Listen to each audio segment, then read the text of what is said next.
Hello, and welcome to the Old Farm Bus Podcast. This is the back of the bus session. Hello and welcome to the Old Farm Bus Back of the Bus Sessions podcast. I'm absolutely buzzing today because I've got my mate on with me, Nathan Arnold. Yeah. Does that bring back lots of memories, mate, when I go really mad does. for it? Yeah. We need to do a Mexican wave, don't we? Fans ever... Did you ever have that? No. Oh, you I went in. know. Newark didn't get a Mexican wave going. No. What was the biggest team you played for? Was it like Lincoln or Newark? I don't know who's Lincoln, highest. yeah, Lincoln City, yeah. That's pretty cool. Yeah. How many years? 2 years, yeah. They got about 10,000 at home. Oh, what? Something Mate, like that. Can't believe it. About 10,000, I think. Was that when you played against Arsenal? That was away, Emirates, so that was 60,000 that day. But Is that the most? That must be the most you've ever played in front of. Yeah. 60,000. Yeah. Is that terrifying? A lot of people, yeah. Yeah, we spoke about that before. Actually, what podcast number did you come on? Do you know? Can't remember. Oh, you didn't listen to it on the way down today. No. Schoolboy error, brother. Episode. Can't remember. Well, you've been on before. I'll pop it up. I don't like listening to myself back. I don't actually. Strange, yeah, yeah. I do a thing called posting ghost. Oh, do you? I get it up and I'm gone. Yeah, that's me. I cringe at myself. I cringe at myself, but I also like myself a little bit. I'm like, oh, bless you. You're trying your Room best. for improvement. Yeah, that's exactly where I'm at. You've nailed it. Yeah. But you were talking on that podcast, I remember, about the nerves and stuff you had before a game. Is that right? That Yeah. You would panic, essentially, being a state of true fear. Definitely at the Emirates. Yeah. Yeah, I think the biggest crowd that we played in, well, I certainly played in front of. So, yeah, it's crazy. Like, people say, you know, what did it feel like, or what was the experience? And it's strange because, like, if you play in front of, I don't know, 2,000 fans back in the National League when we was playing in a domestic game, you'd hear all the jeers and the boos and the, you know, the criticism. But, like, when you're playing in front of 60,000, it's just like a wave of noise. It's really strange. So, like, you don't really hear much. It's like a complete blur. Yeah, it's just like, you can't hear any comments, any shouting, anything like that. It's just, it's quite a strange feeling. But yeah, no, that was it's quite daunting. Because then you've gone into like coaching and mental coaching. NLP you're still doing, is it? NLP? So I did my NLP practitioner, thought field therapy, and then speaker, therapist, and mentoring workshops. And is that where, when you were in football though, where you were first introduced into sort of regulating your emotion and stuff? Do they have a good setup for that in football, or do they not necessarily look into that? No, just banter. Get out on that pitch. Get out on that pitch. Do your best. Yeah. No, they don't have anything like that. There's a place for it. Yeah. No, it's very, very little room for anything like that, I suppose. I mean, the game's changed slightly. You'll get like psychologists in and things like that, but that's what I was imagining, that they would have mentally prepped you up for it and stuff. Yeah, no, not really. No. But yeah, a lot of the footballers that I speak to, normally football's a bit of a release for them. So I suppose that's therapy in itself for a lot doing the of therapy players. on the field. Yeah, but no, there's definitely a need for it. And our friend Nick and Liam, who I connected with as well, like, we've always tried to look at ways in which we can. Nick Edgar, isn't it? Nick Edgar, yeah. I was trying to call his. Give him a plug. Yeah, go on, Nick Edgar. Shout out to Nick. Highly sensitive coach. Is he That's still it. that on? Yeah. Yeah, and Perfect. 3 space with Jess. So yeah, him and Liam Hand. So yeah, we've come together and seen what we could do within the world of football to try and take an holistic approach into the game. So that's kind of an ongoing process, just running in the background. But we've not got anything solid down. But yeah, we're kind of circling it like sharks. Because there's a demand, there's a need. Sounds like how me and my mum are in life. We're always like sharks circling each other. What are you up to over there? That's cool, though. What's your main project at the minute then, Nath? Because we've just been chatting so long before the part. I was like, no, shut up now. We need to get it on here. But we've been through pretty similar years, it feels, and sounds. That's what we're resonating on. Quite hard years. Have you managed to maintain projects and things like that, or have you had to focus on self and life and that? Yeah, self and life for sure. Project survival, I think. Oh, mate, everything you say, I'm like, yep. Tick. Yeah, I think you've got to recognise what season you're in. It's hard when you're holding space and you're facilitating safe spaces for people. Like I have my clients with my business, one-to-one coaching, one-to-one therapy. And I think it's important for me to kind of listen to my own message. So like if I was to give a client advice when, they're going through a little bit of hardship, who am I to give that advice and then not take it on myself? So it's been one of those years where I've had to kind of retreat and to attend my own nervous system and just to try and straighten myself out. It's been a tough year, but with my business, I think that all also has been kind of playing out in the background. It's just been something that I've needed to try and sustain, whilst also I navigate some personal stuff as well, which is very difficult, when you've got your own business. I was going to say, like, do you feel a bit like a fraud to some degree when you're in that world where you've quote unquote got it together and then things start to fall apart or shatter? Is that an imposter syndrome to some degree as a coach? I think initially, yeah, for sure. And, I think what's really unhealthy is to step into this kind of space and not bring the human forward. And I think there is this perception, like, therapists, coaches, people people of influence who are always supporting others, that they've got it all together. One thing this year's taught me is to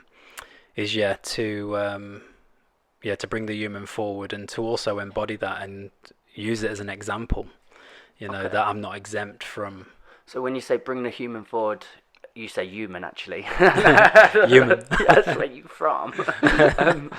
And when you bring that forward, meaning just use yourself as an example to your clients and give them life experience of what you're going through. Yeah. How raw is that, and how easy is that to do? Well, I feel like, when I embarked on this journey, 2019, when I started my business, there's one thing that I set my intentions on, and that was to be the living example. It's very uncomfortable. It's very hard to sometimes, step into that vulnerability and bring that raw, unfiltered self. But I always feel like that's how you can best connect with people. That human connection comes from being vulnerable. Some of the amazing friendships that have come from people that I've worked with over the years, whether that's clients or whether that's people that I've collaborated with, I always found that it kind of helps you to connect when you can speak about real life situations and how you navigate them. Otherwise I'm doing people a disservice if I'm not sharing my own struggles and how I've overcome them too. So I feel like there's real value in that. Could we do that a little bit in this podcast? It's not a therapy session. Well, one that we've connected on, and I won't go into personal details and stuff, but like breakups and things, we've had that happen of recent. Can you give anything on how you've healed yourself through that? Because I think a lot of men listening to this have either gone through, gonna go through breakups, and just for me, they literally abolish my life to pieces, smithereens. I don't know how to get through them and work with them. I wonder if that's to generalise, is that a male thing where we really struggle with breakups? Quite possibly. I think I think men in general, when it comes to emotions, certainly my experience anyway, is sometimes we push them down, push the feelings down to the point where if you come to that crossroads in a relationship and you're transitioning out of it, I feel like men kind of process it then, and they're quite reactive to that step, where I think women over a period of time are almost grieving the relationship as they're living through it. And I feel like because women are more emotionally available, they can tap into that and express themselves fully. So yeah, I feel like, you know, women almost get to a point, and I can't speak to for every woman, but I feel like in general men process things a lot differently, and it's probably more healthy how women do it, to be honest, where they can kind of make peace or make sense of it through that transition over a period of time, where I feel like men, it just hits us and then we're left with, like you say, the pieces.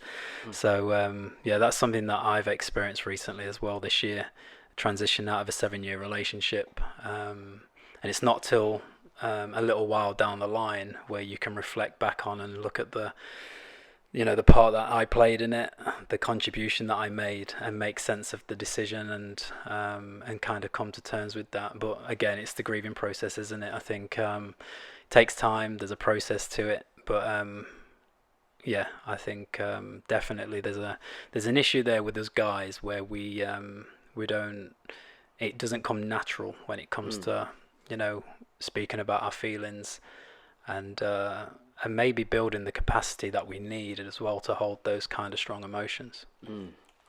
And I know this year you've had other grievances in your life. I've been following your journey and story and stuff. You met me with, who was your mentor?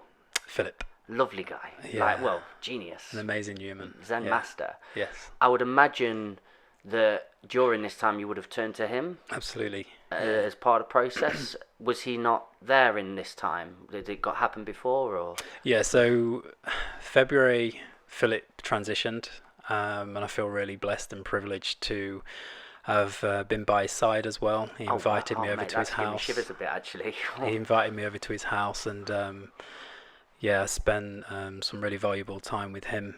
And Philip was somebody who, when I was dealing with chronic anxiety, and he was kind of the last person really that I turned to, and who could really straighten me out. Like, I would literally go into a session and my problem would be that big, and I'd come out of the session with Philip and it made me feel like my problem was so small, because it changed my whole perspective on how I saw the problem. He just had a way of straightening me out and just lending me a fresh perspective every time. So incredible human. And when he transitioned, I lost not only a good friend, but also a good human resource. You know, somebody who I could turn to in that moment of need. And so really difficult, because I lost Philip and I lost that friend, and then the 7-year relationship broke down. Wow. So usually I would have turned to Philip in that moment. So that was probably the first time in about 10 years of our relationship where I didn't have him to turn to. So that was quite isolating and strange. But he still lived on through me because of everything that he's poured into me. Wow. So I felt like that really did help. But yeah, of course, obviously his presence was obviously or lack of presence was felt during that time. What were you do? Did you have other soundboards to go to, other quote unquote mentors in your life, or were you just sort of soundboarding it in yourself? No, I didn't have anyone to turn to really. So when I transitioned out the 7-year relationship, as we said this off air, but literally I was technically homeless for 2 months. Like, I slept in my car. I slept in my car for a few weeks, and then the Airbnb, and literally from day to day just surviving. I didn't know how tomorrow was going to look. And then fortunately for me, my colleague at work, who I'm really close with, she recommended a friend of hers who has a place potentially that I could go and stay. And that was really interesting, because up until that point, Mikey, like, I would never accept help. I'm too proud. I was just listening to this and thinking, is that again another male dominant Absolutely. thing? I think so, yeah, it must be. We're too proud. Yeah, I was too proud. Shout out and speak up. So it was like, thanks, Janice. However, I'm good. I'm fine. I'm gonna work it out. And then something said to me, Nath, like, just allow the help. Yeah. Just accept it. Have you ever watched the end of or have you watched for a start? What's the one with Will Smith? The Pursuit of Happiness. Pursuit of Happiness. Have you seen the Love end? that film. Very, very end scene. The kid's telling the joke, and it's about God, and there's a guy who gets capsized, and God comes and... Oh, no, he doesn't come first. It's a boat comes and says, oh, get on. Get on. He says, no, I'm all right. God's going to save me. And then the boat goes, and another boat comes, and he says, right, get on. He's like, no, I'm cool. Like, God's going to save me. Boat goes, and he drowns and he dies. And then he gets to heaven, he says, God, like, what? Why didn't you come save me? And he goes, boats. I sent you some boats. Yeah. that's sometimes in life, if you're not looking for those signs or those messages, you let them all pass by, don't you? Yeah, absolutely. And that was one of those moments, like, I just thought, Nath, like, I've got, nobody to turn to in this moment. So the fact that someone's recommending something to me, just hold on to what you can and take what you can. And it took a bit of vulnerability to do that, to allow myself to just accept it. And it's strange because, when I'm always holding space for other people with the work that I do, to then actually receive help feels strange.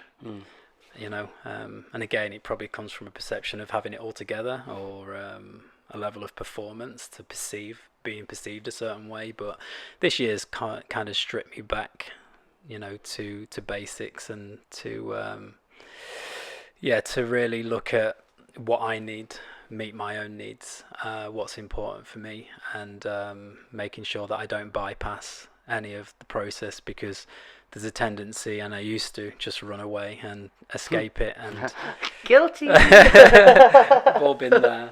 Still going through it. Still going through it.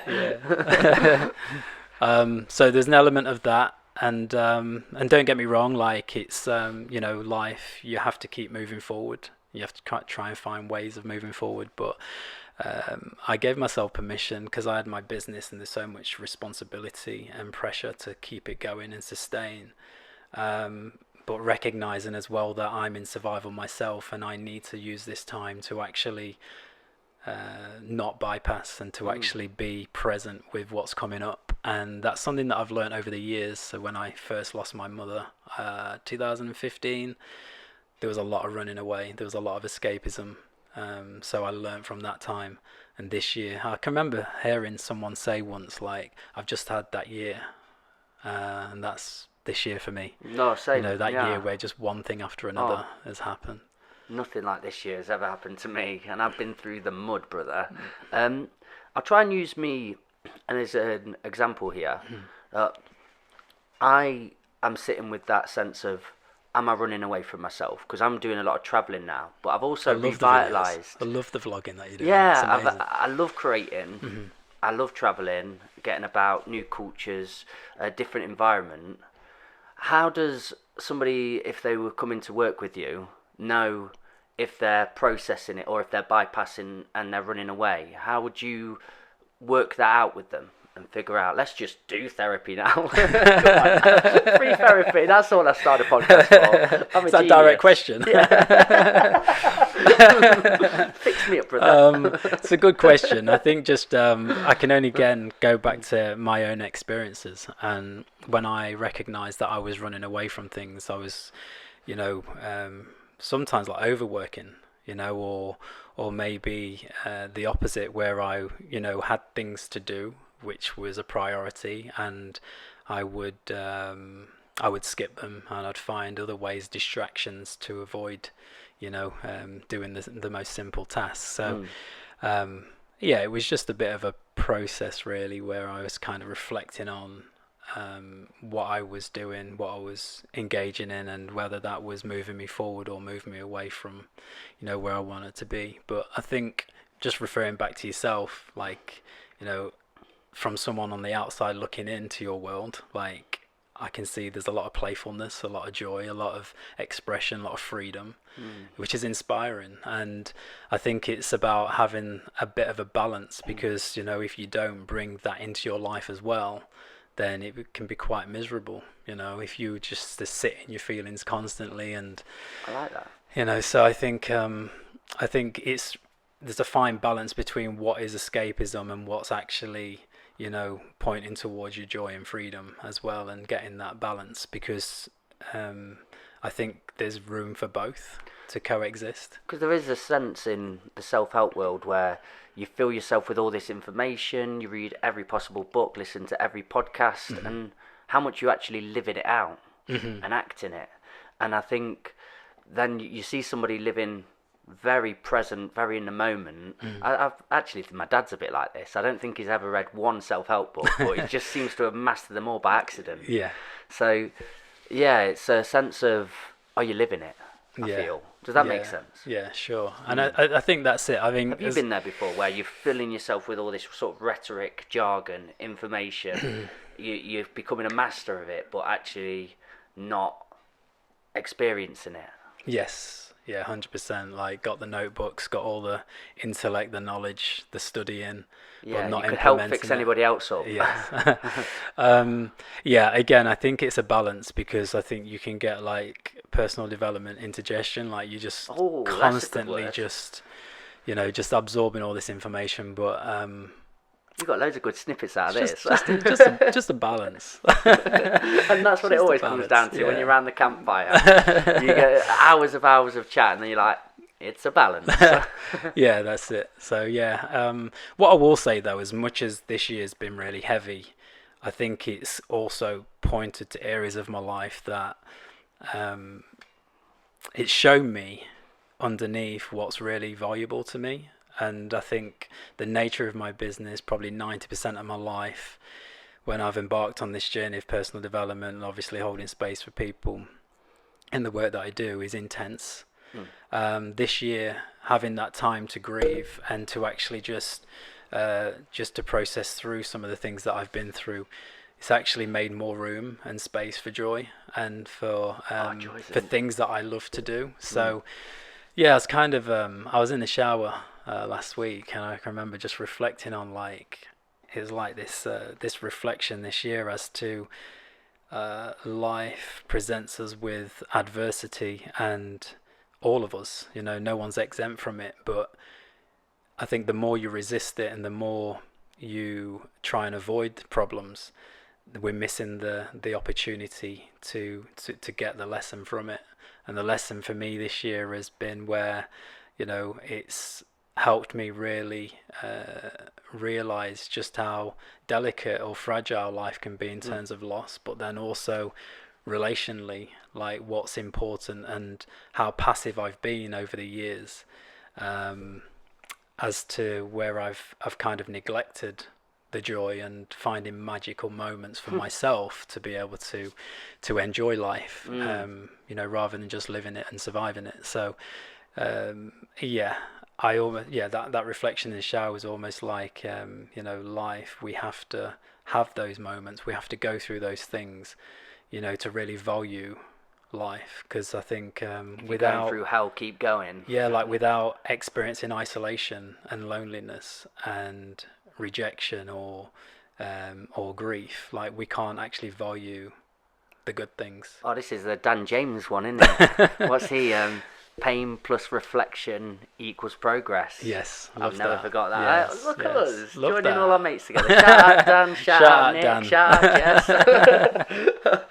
What are some of are those remembrances and reminders that brought you joy in the past? Was it as a young person, or are they new things like creativity and things? I think they've probably always been there. And when I was kind of doing the inner child work, like, when I was grieving, the loss, because I haven't mentioned my nan yet, but this year my nan transitioned as well in May, so it was like February Philip, May, the long distance the long-term relationship in March, April, and then my nan in May. So kind of like it came in threes. So I recognised that there was probably some work to do, because that kind of feeling of abandonment or rejection through loss and grief, it was kind of revealing to me that what was coming up for me was like my younger self, that child who felt abandoned or rejected, and kind of those similar feelings that was associated. So I had to do a lot of work, and then when I was there, I was kind of thinking, well, what did younger Nath enjoy? What did younger Nath like to engage in? What did younger Nath like to do? And then I wrote them down on a piece of paper and was like, right, I'm going to add that to my days. Like, let me tap into that. Let me just bring some of that joy back and that freedom. You know, and when I did that, Game Boy, Game Boy, yeah, MSN. I realized that actually, you know, I've forgot about all of that. You know, life, there's too much life. You know, I've kind of got swallowed up by responsibility and adulting, where I kind of neglected the things that brought me joy. So I'm in an era and a period of my life where, like, although it's been a tough year, I'm so excited to the new version of myself and getting to know that new version, but then also welcoming back all the things that I used to love to do as well, you know. So there's room again for all of it. It's just probably like living in survival and just being a responsible adult, you know. Probably forgot about all of that. With this year and how it's unfolded, is it going to change your business when you're doing the coaching? Do you feel even the clientele and people you're working with, all these lessons, are you going to go down a bit of a different path with it, or are you just going to revitalize what you've been doing? I think always I'm looking at maybe adjusting and adapting, but I think that's an organic process anyway, because I think, you know, when we grow through life, we become different versions, don't we? So I think, like, certainly the experience that I've had this year will only add to, like, I feel like I'm better for the experiences. Only time will tell, but in terms of the depth to your wisdom, only comes from lived experiences, and I feel like, yeah, I'm excited to see that version of me in that space as well professionally, because I'm definitely someone who can harness an experience and use it as leverage. It's been difficult because I've had to consciously park it and just to respect the process. But underneath, I'm really eager and excited to get it going again. But I needed to make sure that there's no debris or nothing that's going to bleed into next year. Like, I literally want to go into the new year having healed through everything that I've experienced, and you know that takes a lot of to respect the process. That takes a lot of time that you need, and patience to be able to just allow it to pass through. And you know, I think I said on my last podcast, but there's a hidden treasure in every experience. So, like, just figuring out the treasure in this year. Wow. With what you're saying there, like, do you like the idea of new year, new me? I know it's very, very cliche and overused, but do you like that sort of, right, this is a mental eraser for that year, let's not erase it all, because you're saying take the lessons, take stuff with you, try not take the debris to bleed into it, but the idea of, right, fresh, let's go. Yeah, I do, but I think one thing also that I've learned is when you're letting go of a version of yourself, is do it with love and compassion. I think a lot of the time we try boot him out the door. Get out of me, kick him to touch. Yeah. But I think that's it. I think it's to you know, it was a version of you, so you know, have compassion. It's like that saying, if you knew better, you'd do better. So it's mate, I like that. I've not heard that. Have you not? I think a version of it, maybe. Yeah. What you know is what you know, sort of thing. Yeah. So, like, if you know. For me, it's like reflecting back on this year, taking the lessons from it, but also not shaming myself either, you know, for some of the things that haven't worked or gone my way, and to just have compassion for that version of myself, and then just to transition into a different version. And you know, sometimes we do it consciously, and sometimes it's a choice. Sometimes life backs you in a corner where you have no choice but to do that. So the concept new year, new me, I think, you know, we can all write new goals and we can put them down on paper. But I think, you know, the real work is to take the action and to embody, you know, the lessons that you've learned. And I think it requires you to be very self-reflective and self-aware. It's a good opportunity. I always, in December, always reflect back, good, bad or indifferent, however my year's been, just to look back at the year that I've had, not to name it, not to judge it, not to shame it or anything like that, but just to, like you say, take the lessons, let go of what didn't work or what served me up until now, thank it, be grateful for it, and then move forward. And I'm not someone, Mike, who like sets massive goals or like sets massive expectations, but unrealistic and yeah, set yourself up for failure. That's it. Yeah, but like I said, I'm in an era now where I'm enjoying the process of learning this new version of myself, and in that is just to try and bring a lot of joy forward as well. And I think that comes by letting go of things and also reflecting on the version I was. And when I look back at various versions of myself over the years, I've been operating in survival, and I feel really fortunate to have come through this year with the lessons, and I feel like I've moved out of survival now. And looking back, I've been in survival for quite a long time, not recognizing it.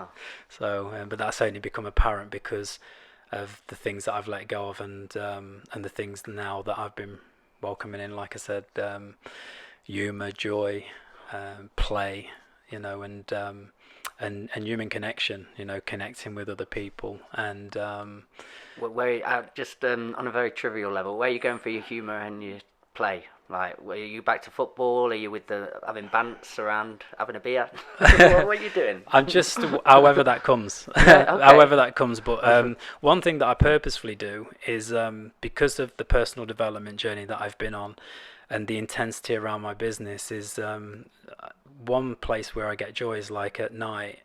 I'll watch 8 out of 10 Cats Countdown. Oh, yes, dude. Yeah. And Sean Locke. And Sean Locke's on my algorithm at the minute. Massively. Oh, really? Yeah. So everything. I can remember reading something about the last thing that you watch before bed. Make sure it's light and humorous. And it's something that I do. I find that laughter is a great healing. Did you watch that Last One Laughing? I've seen that one as well. Yeah. There's season 2 coming out for that. Yeah. I'm buzzing. Do you know what though? I'm really resonating again with what you're saying, because I noticed joy slipped out my life and laughter, and it probably was that series that got me back into it. I was just a bit I've done all the Stranger Things. I've watched everything I need to watch, and noticing all my content was quite serious and mental health. That's me. I'm too serious. My content. My content was always out there, very sort of Joe Rogan conspiracy stuff, and I was essentially scaring myself. And I just put that on for a bit of and it did wonders to me. I heard myself laugh out loud, and I remember thinking, I don't remember the last time I did that. Wow. It was that. Thanks, that show. Actually, and it's started to bring that look in Netflix, and it would always start going, right, what comedians are out there and stuff. And what was that for you though? Why you felt like you didn't tap into that more often? Because for me, it was like, such a good question. When I was on this personal development journey and everything was intense, and I was so disciplined and focused and committed to that journey. It was almost like everything had to be geared around purpose and intention. And so like if I was to watch brain rot or YouTube, I was moving away from the personal development stuff. So for me, it was like it couldn't coexist, where now I'm like it all exists. It's all welcome. It's all available. There'd be something more entrenched than that. So probably like a childhood thing for me. But yeah, I would say while I was building the business, Jordan Peterson's and Modern Wisdom, and I think it was very intense, very built up, and this is how you thrive, and this is how you build a business, and this is how you do that. So I just thought that was the right way, because it was succeeding as well. I was implementing those things, and the business was growing. So like, oh, that's great. But then not looking at that character in the background that needed that feeling. I was reflecting on joy, and when I was looking at joy and ambition, I reflect back on my football career, because there was moments throughout my career where I regret not just embracing the joy. Wow. So like, we was at Wembley, we played Forest Green, I scored the 3rd goal, and I think it was a week or 2 later, we're back at Wembley in the FA Trophy final. So in my head, although we've just achieved promotion, in that moment, like there was a part of my brain that was like, oh, we've got Halifax, coming up, so I can't celebrate this moment because I was so geared and then driven. the moment's gone. Yeah, and I was so geared and driven to success and conditioned that way that actually I got so unhealthily fixated on winning that actually I bypassed that moment of just, gosh, we just got promoted. So like we then, after that game, went back to the hotel. The chairman put money behind the bar. We stopped off thinking Milton Keynes on the way home. And like all the lads are like gravitating to the bar, and I'm there in a function room by myself watching the game back from earlier on. And like it saddens me when I look back because I'm like, why didn't I just go to the bar and celebrate? You're saddening me right now because now I'm thinking of all the moments I didn't savour. And I was thinking, gosh, Nath, like why didn't you just let your hair down? But for me, it was like complacency was letting my hair down or taking my foot off the gas. And if I did that, I had fear that I wouldn't be successful. I wouldn't achieve the goals. So when I like look back now on my career and reflect back on it, I'm like, it absolutely can exist together. Like, there's nothing wrong in the moment of letting your hair down or taking your foot off the gas or resting or parking it for a moment. And I think it's quite unhealthy when you're constantly just trying to get to the top of the mountain without enjoying the process. So that's something that like I've taken those lessons now into my business as to how can I find the flow and the joy and the happiness and the playfulness along the way. And so I've been really trying to merge the two with my business, and I found that the more that I can fill my own cup, the better I am at facilitating these spaces. That sort of being present and then living for the future, do you feel that is pretty much ingrained and conditioned in us? Because I would imagine when we were animals and then sort of cavemen, we'd be very present and you'd have to fight or flight. You're in that feeling.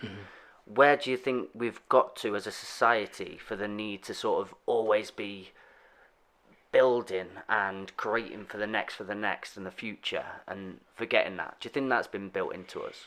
Yeah, I think also like when you look at sleep is for the weak or like hustle culture, on the grind, it's like we wear it as a badge of honor. Like it's especially for a man. It was Will Smith and he's like, well, that guy's sleeping, I'm working. Well, that guy's, and I felt I had to live that, so I was getting up at 3 or 4 o'clock in the morning doing that, and absolutely knackered. Yeah. Yo, you took me to a place there. Yeah. I hate my life. I'm on that treadmill.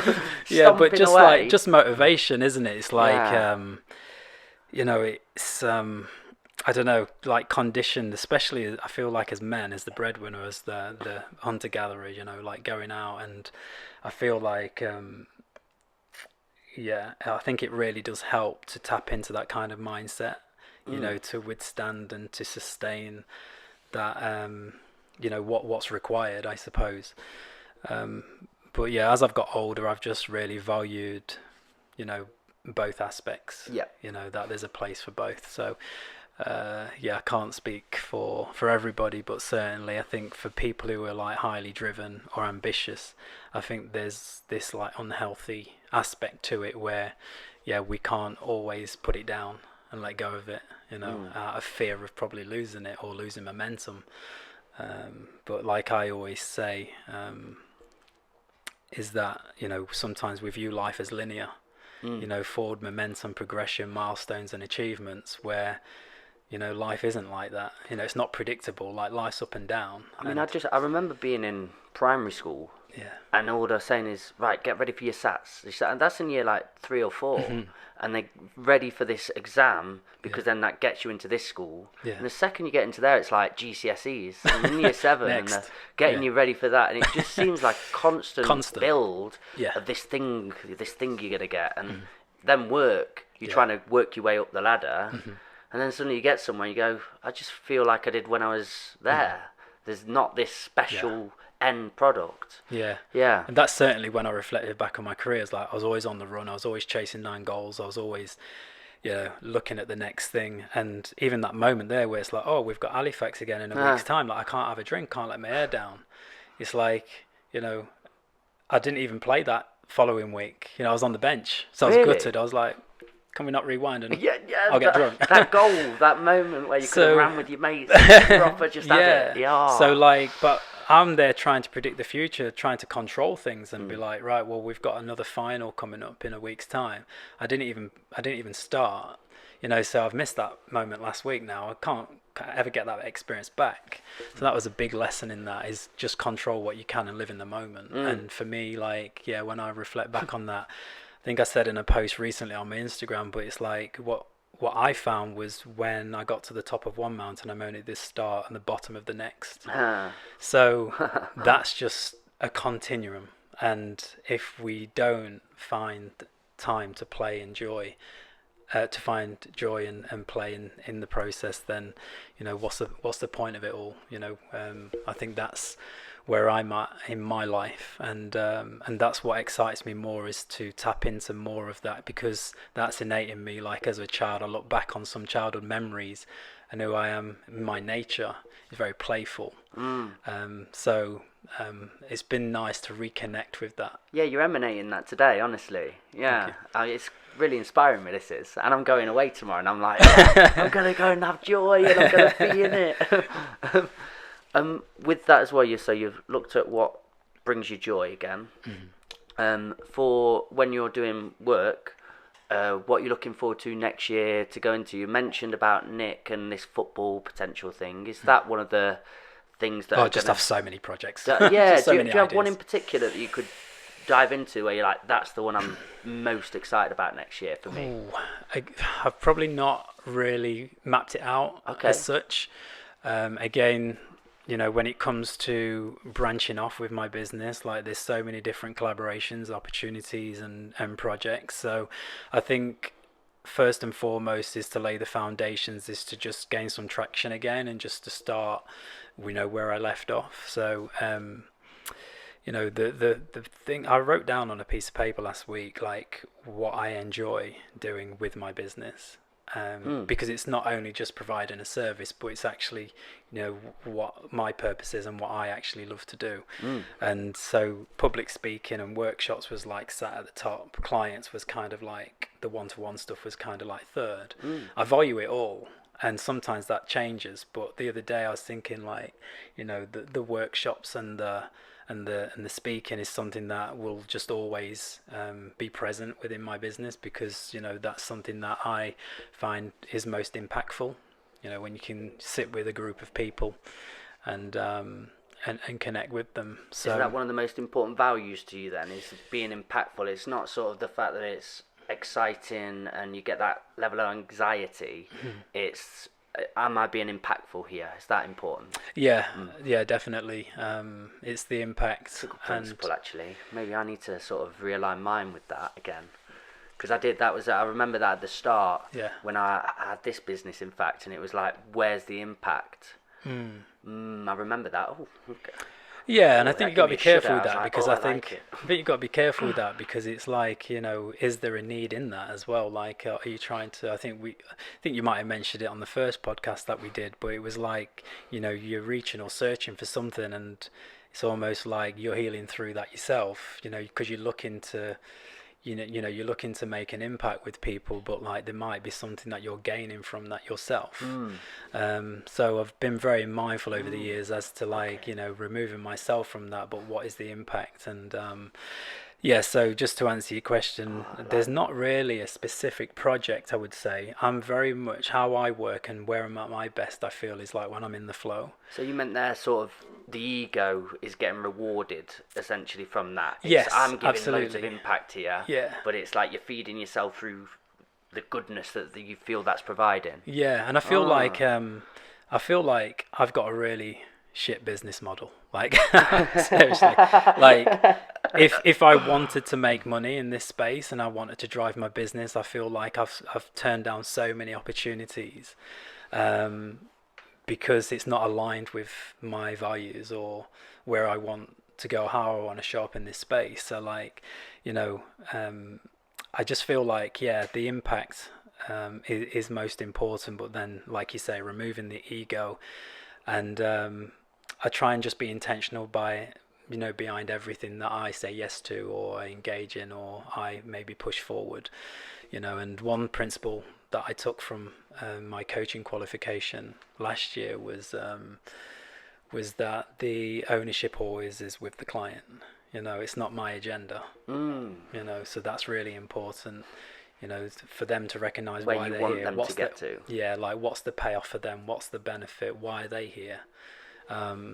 Because like I said, I think in this space it's so easy to kind of like, I'm going to build my clientele and I'm gonna build it as a business. And for me, it is a business, but that isn't at the forefront. It's about trying to align myself with my values, hold space for people, and only intentionally get involved with things that kind of match that. Oh mate, can I just do a checklist for a nice snippet? But no, for a young person trying to find that purpose, and like if they had a load of projects and what to chew into, what were some of your top 5 there, or top 3 that you like, if deciding, make sure it what? Again, just alignment. I think, yeah. But is it too tripe to say with feeling? You kind of just know it when it sits inside. Yeah, I think what I did was I wrote a list of values. Yeah. So you look at like, financial, relationship, community, whatever it is, like put it all down. Reputation could be on there. When I worked in the prison, it was interesting when I got them to do this values list that actually they prioritize reputation at the top. Interesting. Yeah, how they perceived or what they had to hold on to in terms of this identity and how they're perceived on the street. And so reputation was like above family, above relationships sometimes. What I would say is like write down your values and then prioritize on what's most important and then align yourself with that. It's like when I read the book Ikigai, Japanese book. I don't know if I've heard it. come across the concept. So it's again, it's about aligning yourself with your values, but then also finding what you're good at, and then how can you serve other people through your gift or through what you're good at, and through your purpose. I think like that's where the magic is. Like if you can find your purpose and then you can give service to other people through that purpose. Like I never feel like I do a day's work. So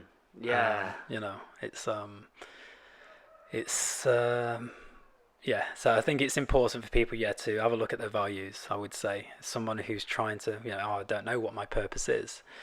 Would you say when it feels like work, you've probably gone off trail a bit? I think whenever there's resistance. Yeah. That's, I think I've had jobs alongside my business where I've like, not feeling it today. Don't really want to go into work today. Ooh, that resistance is like, it's not aligned. I love videography. It's great. And there are times where I'm like, oh, this feels like work because I've got to really hone in and get a skill down and it's bugging me. But I want it as well. Like I'm going toward it because I'm like, but I like this. So I want to feel like I can get through it. So it's difficult and you've got to go through difficulty in life. But I think I've been given a bit of a philosophy handed to me, which is like, life is you've just got to do what you don't want to do. A lot of the time. I really believed in that for ages. So that there was probably times where I'd notice like full resistance. Like I do not want to be there. It made me feel ill going into a certain place.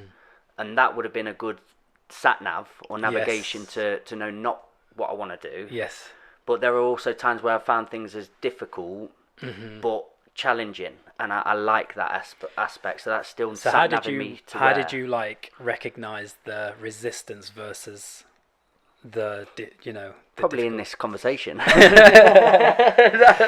because I think purpose is like a massive thing for people, like, and I think without purpose, it's like, well, how do I discover that? Yeah. I like what Matthew McConaughey says when he talks about like process elimination. Like the quickest way to find out, who you want to be is to find out who you're not. To eliminate things that you resist or, that you don't want to do, because naturally I think as humans we can find ourselves falling into a job, falling into a career, falling into a relationship, And then further down that line, we recognize, oh, why is the resistance this? Why is there blocks? Why isn't it working? And then we actually go back to the time when we actually fell into it. It's like, well, it wasn't our choice, whether that's people pleasing, whether that's being passive, whether that's just not maybe having that vision, that future vision of actually who I want to be or where I want to go. I think mine then, to answer that question slightly better, is like, I love that phrase, is the juice worth the squeeze? And for me, getting through a challenging... Don't know why ketchup just came into my mind. And it really is. Ketchup's great, so that's worth the squeeze. But like Heinz, what's the brown sauce isn't? No, Yeah, don't like bother with that. Don't get to the end of that bottle. But I think, yeah, that's probably how I deciphered it and found out what my thing was because the reward of making a great music video or a podcast that I'm really proud of is worth going through that hardship. Whereas going to Thornton's, for example, when I was there, I was literally just stuck in my head all day for 12 hours going, what is my purpose here? And then I break it down, I go, right, I'm putting out rubbish food, poisoning people. I'd keep going that far. I was so nihilist there and getting shouted at. So the juice wasn't worth the squeeze there. So in that example then, Mikey, did you fall into that job? Was that something that just kind of like was handed to you, was available? I needed to do something. Okay. And I suppose, again, that idea, I'd never not been sat there as a young person being like, well, what do you like? What is your thing? And built up that. Yeah. It's just, you should be doing something. Yes. So I rushed it and got into that position. It's interesting because you said like sometimes, I can't remember exact words, but it's almost like the language you hear is like sometimes we've got to do things we don't want to do. And you've got to be careful with that, haven't you? Because, to a degree, there's certain things that you have to persevere. Taxes aren't my favourite thing. Yeah, so I don't like filling them out, but things that you have to do. That's part of self-employment. Yeah. So I think sometimes as well, though, people can necessarily, not have a clear picture as to where they're going or what they want to do. And that's only discovered by doing it, because it reveals to you what you are not, or that what you helps. don't so sometimes just getting started and just going, starting on that journey. I like that. I'm glad I went through that experience because I tell that story when I speak as well, and it did add something to a notch on my belt of knowing who I am. I didn't know that at the time, but I remember coming out and being like, I am never going to work in a factory ever again. And then I kicked a door and it hurt my toe really bad. But I bet after that experience you valued the other things more because you know what you had. Oh, mate, I love what you did. This is good. That actually gave me... I've shaved recently. I've not got anything there. But the hairs did stand up if they could. So sometimes you have to, you have a reference, don't you? And so, like, when you are eliminating things, again, like, you can't value something if you don't know the pain of something else. So, like, feeling the pain of something, like, can sometimes inspire or motivate you. How would you know joy if you've not experienced pain? Yeah, exactly. So it's all... serves a purpose. It's all for a reason. But I just find that alignment is key, and like you say, there'll be signs, symptoms, there'll be something that will try and get your attention along the way when you are off track. So you don't really have any regrets in life then, because everything's took you to this point. Is that correct, or what sort of statement is that? I think higher perspective, no regrets, because you kind of wear the lens of like, everything happened for a reason. I've been shaped this way because of my experiences. But then I think my wounded self would probably be pointing at things and saying, "No, you could have made better choices." About that? Yeah, so and I think as well, you've got to be careful with the higher perspective and the whole like spiritual journey or the personal development stuff, because sometimes that can give you a pass on things as well. That's what I feel. I feel like it's almost like it excuses you, or it's justifiable, some of the things that you've done in the past. So I think it's to still own that. And so I think there's some areas and aspects that I do regret on a personal level because they may not have aligned with my values at the time. I might have done things or engaged in things that probably wasn't in my best interest. That's on a human level, but I think higher perspective, of course, like also you also need to go through,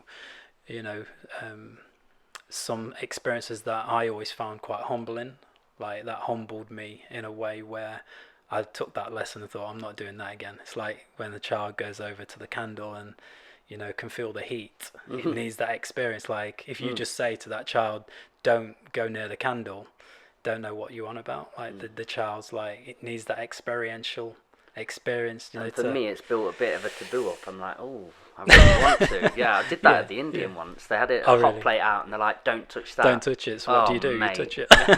Straight away. All you heard is touch it. Yeah. I had to sit with my hand in a glass for the whole meal. Oh my gosh. All the way home. Bubbled up. It was horrible. Wow. Yeah. There was something else I want to just jump back to. I remember you saying when you worked in prisons, and one of their highest values was reputation. Yes. Rep. How important or freeing is it to get rid of that element of needing rep and needing to feel like a perception of how people see you? Because I remember sort of losing that element of myself in a healthy, like I thought, I don't care what people think anymore. I'm just going to be myself unapologetically and honestly and see how people react to that. Oh my gosh, it's so freeing. How freeing is that, dude? So it's really nice. So when you said it, I remember getting a feeling of, oh yeah, I remember that moment. And it again, it oscillates and shifts in time, because sometimes then I go, oh, how have they perceived that? But of recent, after a lot of things I've been through, I get that memory again of, oh yeah, what about if I don't care what they think? And I think we all do. How did you work with the prisoners on that? Well, I think one thing that was apparent with the prisoners is that they have an identity, and their life or their narrative up until that point has led them to where they are, and so even letting go of that idea of changing is very hard for them, because they've operated in survival for so long, and it's that survival has served them. It's helped them through getting by and getting through on the streets, in the gang life or whatever it may be. So when we talked about reputation, it was actually, it was ego and self-perception. So it was like they'd seen it as a weakness if they let their guard down, or if they was perceived any other. So we had to do a lot of work on those values, and it was interesting, like I said, how they prioritize reputation, but a lot of it, it just comes down to ego, identity, and it was very difficult to get them to see a different lens, because they see the world, only one way. But to then strip that back, had to talk about other aspects and areas of their life. So, like, one example was a guy who basically was with his partner. They broke up, they had a child together, and through jealousy he wanted revenge, so he went round that house, and he ended up I think he stole a JCB, rammed it in the front of the house, kicked 10 bells out of the guy. It's not funny, but man. And he got done for criminal damage, theft, GBH and ABH, I think. But really, he was just in there for jealousy. That's all that the emotion was underneath. So it was a costly, costly emotion. But even that itself, to hold on to this kind of like this identity or this perception, in that moment, was to strip it back, because he said he was getting out pretty soon after, and on his list it was his children who he valued the most. And when we got talking, he was saying, I'm gonna, when I leave prison, I'm gonna continue on that path, as in like revenge, and he was still caught up in the emotion of it all. So I challenged him on that, how can you have your children as like the highest priority as your values? Because if you then go and kick 10 bells out of him again, or if you then engage in behaviour like that, then you're going to be end up back in prison. So how can you value your children? Your job, you. I was brave saying that to a prisoner, but obviously, you're six weeks into a program, spending most days with them. So you've established that relationship. So to hold the mirror up and to confront things that are contradicting. So, and you've got to go there, haven't you? Really, absolutely. And to be fair, he looked at it and he looked at it and could see the contradiction. You know, his values was children. His and often children. people in prison, they're quite streetwise, aren't they? And they're quite thought out. So I think when you have that experience with them, they're conscious enough to understand what you're saying. Yeah, I but accountability is like as all one my of friends the are most. prisoners. I don't know about you, Mikey. I think accountability is like probably the most important step Yeah, when it comes to change. owning it. Yeah, like Yeah. accountability, like having the ability or being prepared to just say, do you know what, I got this wrong. Hold my hands up. This is a part I played. Like I think that's like one of the hardest things Oh, mate. to accept. Which brings me actually to another word you said, which every time you say a word, I'm like, okay, we'll take that one. Jealousy. So there was rep there. Jealousy is mine. Really? I'm a struggler of jealousy. Yeah, abandonment doesn't help. I've got like abandonment issues in my life that I've had to process and struggle with. So I'm always on this readiness for people to leave, not like me, they'll go, which has happened a fair few times. And then, yeah, particularly in romantic relationships, I will just feel this sense of jealousy where I think, oh, they're going to get with that person or they'll do this. I mean, it's an every person thing again, but generalising. Men particularly struggle with that one. Have you had to help people and one-to-one on that? Yes, yeah, insecurities. Yeah. And you know, I think with that again, it comes back to attachment. You know, right from childhood. Like you say, having this kind of like preconceived idea that it's not going to last. You know, they're not going to stay. They're going to go off with somebody else, etc., etc. Obviously, there's a root cause to that. So, you know, if you've experienced abandonment issues, rejection in the past, then, you know, that can bleed into relationships, and it can actually ruin relationships. You know, I've had clients where... Bingo. Me too, I've been there, you know, and... yeah, it's very, very hard. It's very hard to kind of navigate. But again, like you have to identify what the root causes are and recognize that actually, you know, it's not actually about the individual. You know, it's not even about, you know, that this woman's untrustworthy or, you know, that these things that play out, which are kind of pointing towards aspects of the relationship that you need to grow together and work through and navigate. Like, we'd have to catastrophize it, you know. It's like it's something could happen, you could navigate your way through it, but because you're insecure, you kind of like, it's worst case scenario. You know, it's almost finite. So, you know, kind of just dismantling that belief system and that narrative, and it's a process. Like I think a relationship's like the greatest work ever. Like it's the most triggering. It will point to all your imperfections, all your insecurities. If you want to truly find yourself, you truly get in a relationship, break yourself down, then you'll see all your demons, all your ugly sides and often shadows. at times in relationships, and this is something that I've had to work through this year, is like it's easy to kind of just run with the narrative, kind of bring your perspective to the table. That's gospel, that's your truth. And it's your experience, you know, it's completely valid.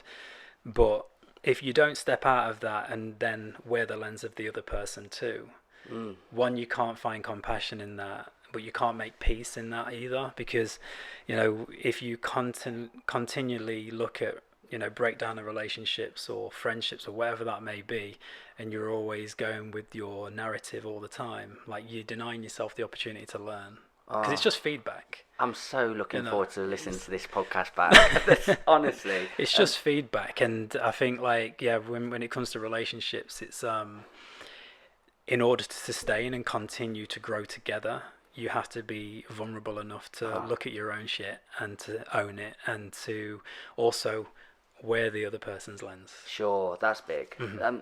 So again, I like that phrase. It's simple, but it's not easy.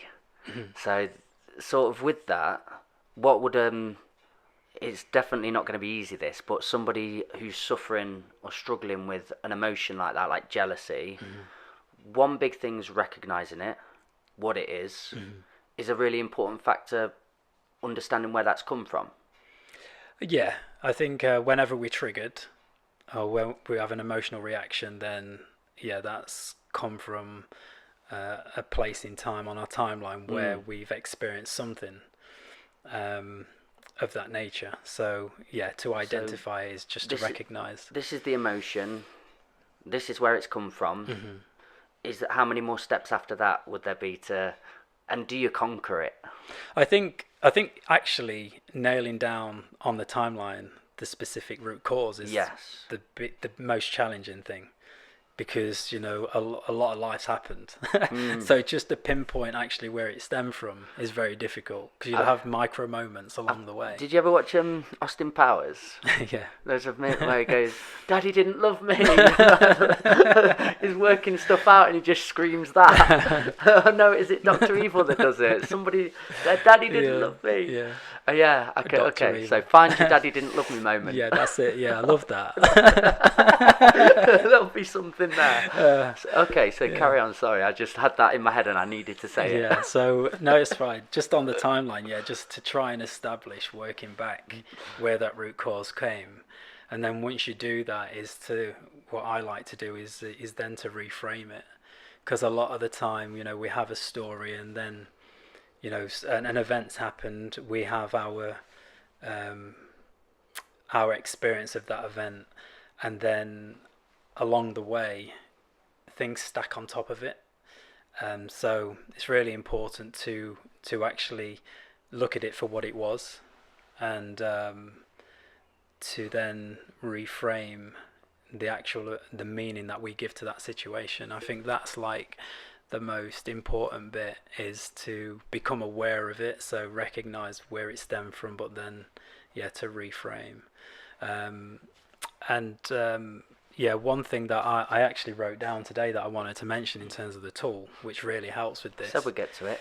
Is like, step one is, write down on a piece of paper an unfiltered, raw, emotional kind of projection. This is like not even trying to articulate yourself, but just to get everything down on paper. If you want to vent, if you want to swear, if you want to curse, if you want to, cuss someone out, do it. But just get it all out raw and unfiltered. So that's kind of step one.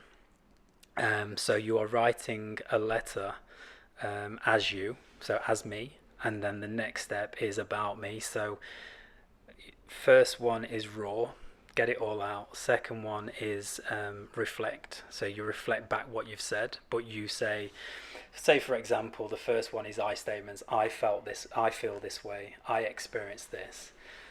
The step two part to this is about me. So you would say, Mikey felt this, Mikey experienced this. So what you're doing is you're taking yourself out of the raw emotion now, and you're actually looking at it like from like a third party.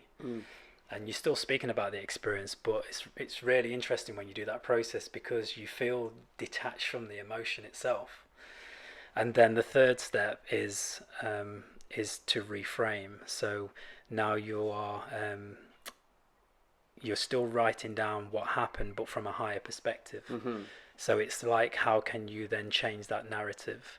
And you do it, and that's the playful, experimental, creative part, is where like you can look at it. So you've actually detached yourself from, at first, being a victim, this what happened to me, and then the third perspective is reframing it to look at it from a different lens.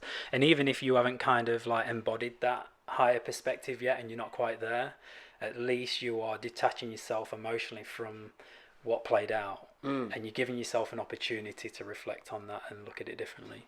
But that tool there, especially for myself, when I was kind of living in blame all the time, and maybe living out of insecurity or jealousy or whatever it might have been, is just to recognize, like you said before about the triggers or the root cause to things. Just to get it down on paper. I always found like that really helped. Writing it down. Could you say it out, I suppose, as well, couldn't you? Listen to yourself back. Yeah, absolutely. But going from that raw, unfiltered step as well, like going through that allows you not to bypass your feelings and emotions. Because I think it's really unhealthy as well. Say if you jump straight to the higher perspective all the time and was like, actually, I'm not going to get in the ring with that person because, I'm going to be the bigger person. Like, you deny yourself as well as a human just to feel. So I think it's really important to feel to heal. Like, you have to feel your way through. You keep rhyming. Should do some poetry. I just feel like, so like, you're going to be my just feel, but some people get stuck in the first stage. Yeah. You know, like this happened Victim. to me, I'm a victim, this Yeah. what happened, and they get stuck and they can't get out of that. So It's a that's trap, why that isn't it? 3-step process is really powerful, to be able to allow yourself to feel, then to use that as an example from third person perspective, and then also higher perspective. Dude, honestly, I'm so glad I've got about 11 hours of travelling tomorrow, because I've got a new notepad, and you've just given me... I'm jealous that you're going to Thailand. I went to Thailand back in exercise. 2004, so when the earthquake happened. Oh, really? The tsunami. You were there? I was there, yeah. All good?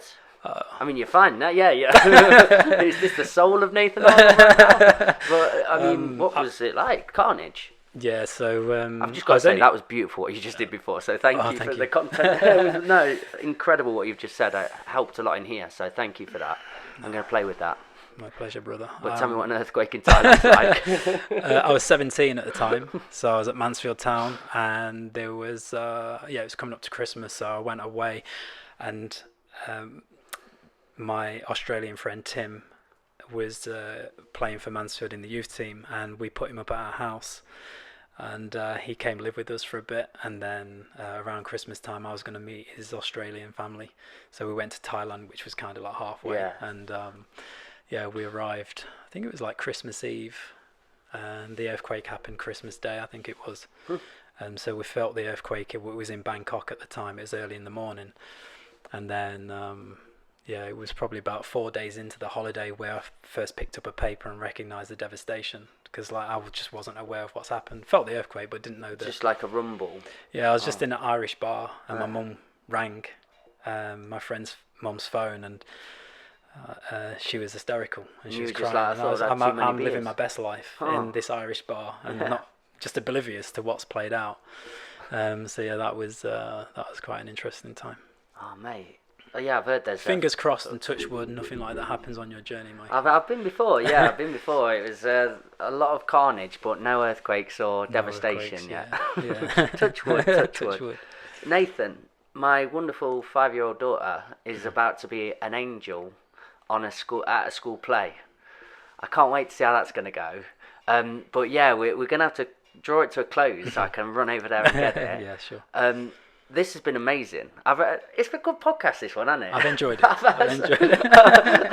had a moment of reflection there. I was like, this has been great. Yeah. Just to somebody listening to this right now, they've had a similar year to ours where it's gone out of control, and they've not had a moment of respite from it. They've not had that, right, we're going to be all right, the new year's coming, and they're going into the new year thinking, what's to come, that victim doom and gloom. Have you got anything for them, any words of wisdom to impart? Gosh, I think just again the biggest resistance. I think the biggest suffering comes from like the resistance to problems or to life. So I think one thing that's helped me is just to accept that it's part of life, and not to again name it or to identify with it, but just it's a part of life, and just to accept what is. But I think going back to probably what we said in this podcast is about values, like to really just sit down and think about values, because I feel like there's a lot of people, myself included at times, where you kind of just get dragged by life, and by the time you know it, you look back 10 years have passed, and you might be still in that career, that job, that relationship, but you're suffering. And I just feel like, again, at the end of this year, I think it's really important for people, not new year, new me, where it's kind of like just write goals down, don't implement them, but to actually look at real change, is to, just to kind of use this time to reflect back on those values, and just to ask yourself whether, you are aligning with them, because ultimately, I think the alignment is or misalignment is where the suffering comes from. That resistance, it doesn't lie. And that will always point towards whether you are living congruently with, where you should be or the person that you want to become. And I feel like that's mainly where most of my suffering came from myself, is not making conscious decisions towards the person I wanted to be. I think that's probably the most important thing. Dude, you're a bloody wonderful human. Let's properly catch up next year, dude. Let's get together. Guys, where can they find you? That's a really important bit. Plug. I'm just getting used to that. Subscribe, like, do all this, but where can they find you? So my website, www.nathanarnoldcoaching.com. I live on Instagram. That's where I put my daily posts, really. So Nathan Arnold Coaching, and same on Facebook as well. What a wonderful guy. You've been a part of the Old Farm Bus, Back of the Bus Sessions podcast. Remember what I say. I'm going to always say this. Just be nice to one another. You're a beautiful set of buggers. Be nice. Thank you very much. I'm out. I get attachment issues. I can't leave.